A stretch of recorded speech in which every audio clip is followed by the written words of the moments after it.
Heartiest greetings to one and all. Today we are going to discuss a beautiful short story written by Catherine Mansfield. The title of the story is The Garden Party. सबसे पहले Catherine Mansfield के बारे में हम कुछ बात करते हैं. Katherine Mansfield was a very highly influential modernist writer. She was born in New Zealand and she came from a very well-off family. बहुत बढ़िया परिवार से ये ताल्लुक़ रखती थी और इनका जो लिखने का स्टाइल था दैट वाज हाईली मॉडर्न. इन्होंने लिखा चैलेंजेस के बारे में जो लाइफ में हम फेस करते हैं, स्ट्रेन्ड फैमिली रिलेशनशिप्स के बारे में और इनके जो पर्सनल एक्सपीरियंस थे लाइफ को लेके उनके बारे में भी इनकी जो राइटिंग्स हैं उनमें रिफ्लेक्शन मिलता है. इनको ट्यूबरकुलोसिस हो गया था बहुत अर्ली एज में and she died at a very young age of 34 due to this illness.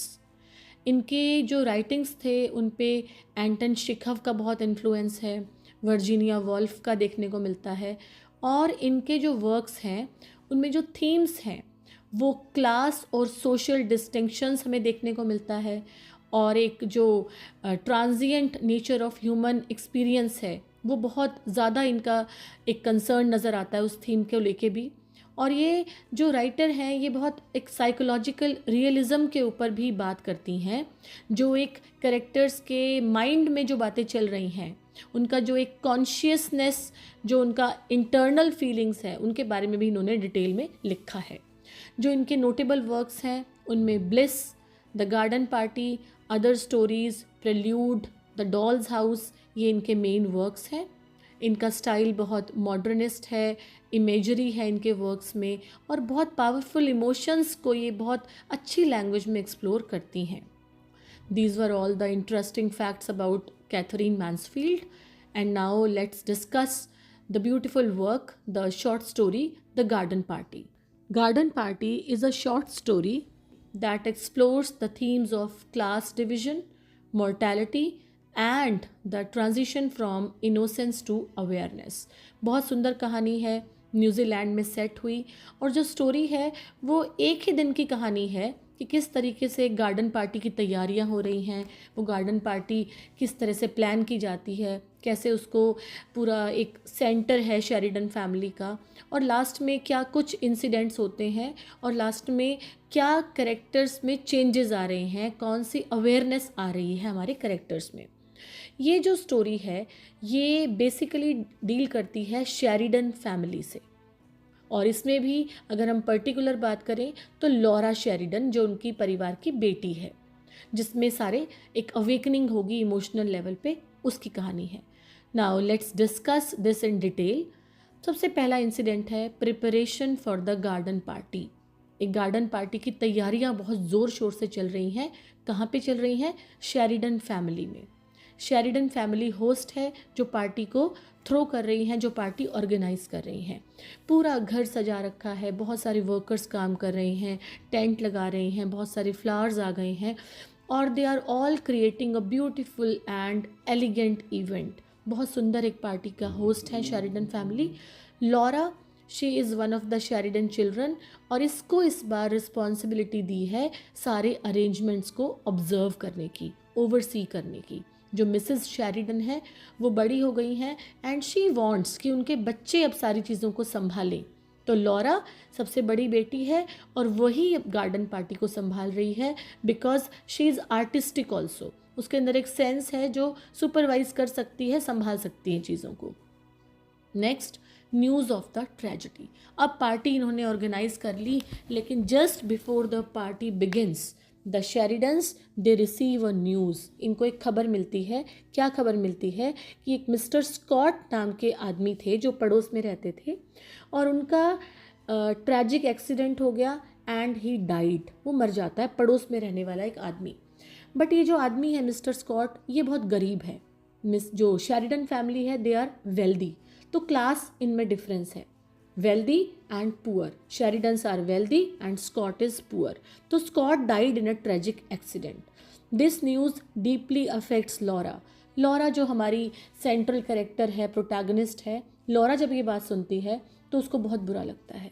She is very sensitive. वो कहती है कि गार्डन पार्टी को कैंसिल कर दो, हमारा पड़ोस में इतनी बड़ी ट्रेजेडी हो गई तो how can we throw a party. इस तरह की जब न्यूज़ आ गई है तो नहीं करना चाहिए। तो उसकी बात कोई सुनता नहीं है। उसकी जो मदर है वो डिसमिस कर देती है उसकी इस कंसर्न को। और लास्ट में इनका यही डिसीजन होता है फैमिली का, that the party will be given as planned. जैसा प्लान था पार्टी वैसे ही चलेगी। The party and Laura's dilemma.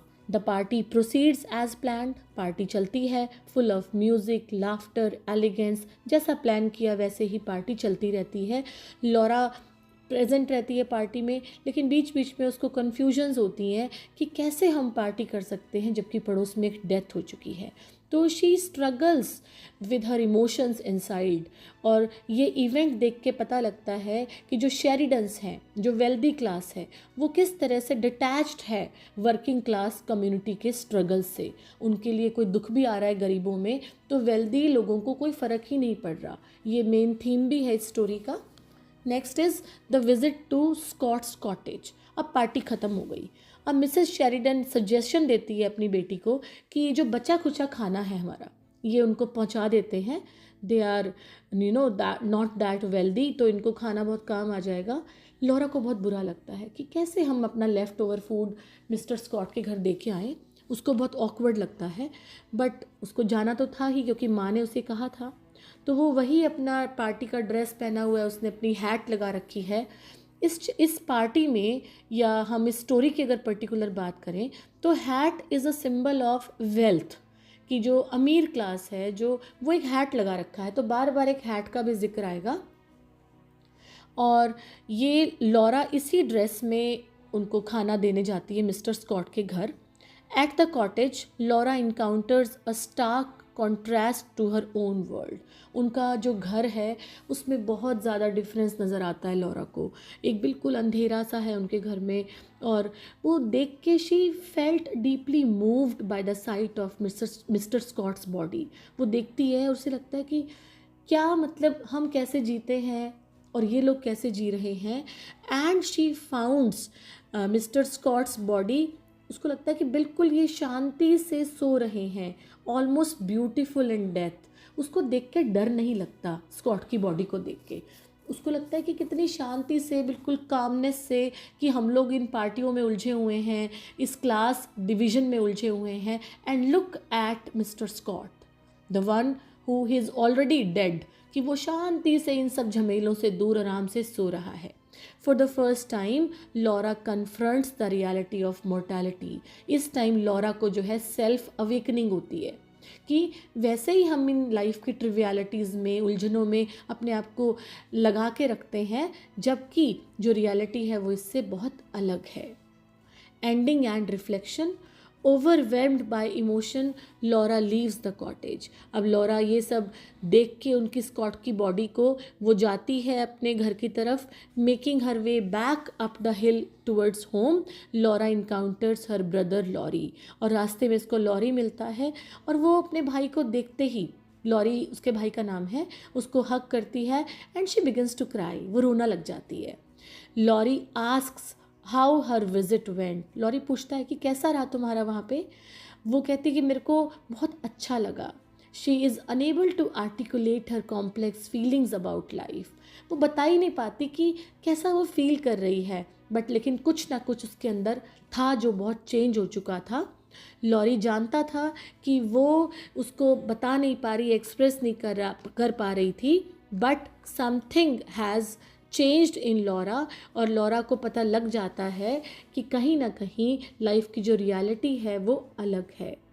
She has now understood the fragility of life and the superficiality of the societal norms she has grown up with. तो वो समझ जाती है लास्ट में कि जीवन का सच क्या है। और इस जो हमारा गार्डन पार्टी है, इसके थीम्स भी यही रहेंगे: class division, innocence, awareness, the transformation that comes in Laura's character, mortality, जो ये transient nature of human life है, जो प्रिविलेज्ड क्लास है और जो उनका डिटैच्ड बिहेवियर है टुवर्ड्स द पुअर क्लास। तो ये सारे इसके थीम्स रहेंगे। This was all about the garden party. I hope आपको समझ में आ गया होगा इसके बारे में। Thank you and have a nice day.